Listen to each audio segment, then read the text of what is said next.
வருமுன் காப்போம், இதயம் காப்போம் உள்ளிட்ட எண்ணற்ற திட்டங்களை எல்லாம் நம்முடைய தளபதியோட ஆட்சியிலே வீடு தேடி மருத்துவம் இப்படி எண்ணற்ற திட்டங்களை எல்லாம் நம்முடைய தளபதி அவர்கள் கொண்டு வந்துள்ளார்கள். அதையெல்லாம் பயன்பெறுகின்ற வகையிலே நீங்கள் பயன்பெற்று இன்று நம்முடைய தளபதியோட இந்த முகாமிலே நம்முடைய மாவட்ட அலுவலர் மருத்துவ அலுவலர் சொன்னதைப் போல 13 துறையைச் சேர்ந்த அதிகாரிகள் எல்லாம் மருத்துவத்துறையைச் சேர்ந்த அதிகாரிகள் எல்லாம் வந்து வந்துள்ளார்கள்.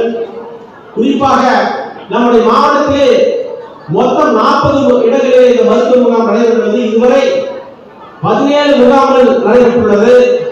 இந்த 17 முகாமிலே நம்முடைய பயனாளிகள் பொதுமக்கள் 34,000 பேர் பயன்பெற்றுள்ளார்கள் என்பதை இந்த நேரத்தில் மகிழ்ச்சியோடு தெரிவித்துக் கொள்கிறேன்.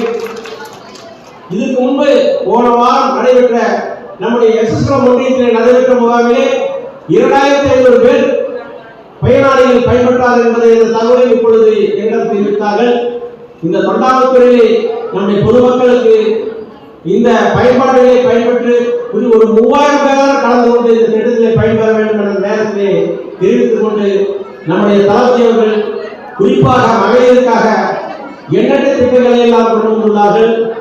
அதிலே நம்முடைய விடியல் பயண திட்டத்திலே இலவச பேருந்து வசதி, மகளிருக்கு உரிமை தொகையாக மாதந்தோறும் உரிமை தொகை ரூபாய் 1000 ரூபாய் திட்டம், கல்லூரியிலே படிக்கக்கூடிய மாணவ மாணவிகளுக்கெல்லாம் 1000 ரூபாய் திட்டம், இப்படி எண்ணற்ற திட்டங்களை மருத்துவத்துறையிலானாலும் சரி, கல்வித்துறையினாலும் சரி, விவசாயத்துறையிலானாலும் சரி, விவசாயத்துறையில் மட்டும் இலவச மின்சாரத்தை நம்முடைய தளபதி அவர்கள் கடந்த ஆண்டு 1 லட்சம் விவசாயிகளுக்கு ஒரே இடத்தில் அந்த இலவச மின்சாரத்தை வழங்கிய பெருமை சேர்த்தவர் நம்முடைய தளபதியார் அவர்கள் என்பதை இந்த நேரத்திலே தெரிவித்துக் கொள்கிறேன்.